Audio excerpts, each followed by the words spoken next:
activity so that you can choose a book today. You're going to do an independent reading assignment. So you're going to be checking out a book today, and then you are going to be reading it at home, and then we'll be doing something in class with it possibly. So how many of you are familiar with speed dating? Does anyone know what that is? You are? Okay, what is it? It's like dating, getting to know a person. It's getting to know a person. Exactly, exactly. Anybody else? You had your hand up, didn't you?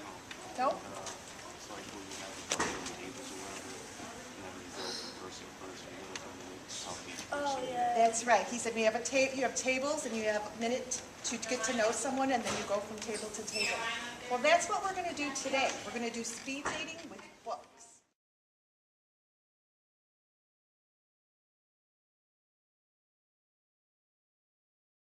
And what do we do when we look at somebody? What are we doing when we're, yes? Observing, right. So their appearance maybe, that's the first thing that we notice about a person, right? Well, what about a book? The first thing you notice is the cover, right? And they always say, don't judge a book by a cover. You shouldn't judge people by what they look like, and you shouldn't judge books by their cover either. So what else do we do when we're getting to know someone? Yes. You're the only one with answers today.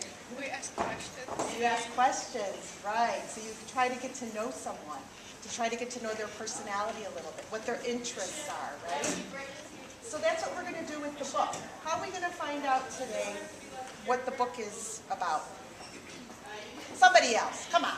What, anybody I'm else? giving you hints. You want to get to know about a book a little more without investing a lot of time in it. Right, where are Where we can we going to go? read? Okay, in the back. I'm sorry? Read the back, right. There's going to be sometimes maybe reviews on the back. Or if it's a hardcover book, you read the inside front flap. Inside, there's the summary. And then you could also read some of the chapter titles or start reading the book itself, okay? So that's how we get to know a book. There are a couple other nonfiction selections, but for the most part, I would say it's mostly realistic fiction.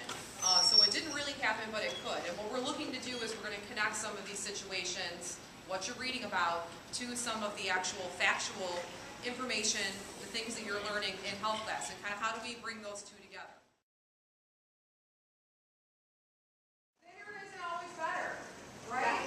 Thinner is not always better, all right? So looking for the thinnest book, you know, you can sit for a half hour in front of your TV and watch the most boring documentary on, I don't know, cats in Asia, I don't know, and you're going to be bored to tears. It's going to feel like the longest half hour of your existence. Or you could watch a 3-hour Avengers remake with Spider-Man and Superman, and they've all fixed their powers, and I don't know what craziness they have out there now. And you're begging for one more hour. It goes by like that. Do you guys know what I'm talking about? It's the same thing with books. You could pick the thinnest book on that table, and it could be the most awful 100 pages of your life. Or you could pick something that you're interested in, like maybe Crank, which, I mean, this looks like a pretty monstrous book, but you're going to be whipping through it, and you're going to wish that there was more. You're going to not want it to end. Okay? That's the difference between picking a good book and knowing how to pick a book, and picking a book just on, you know, the size of it. So remember, thinner isn't always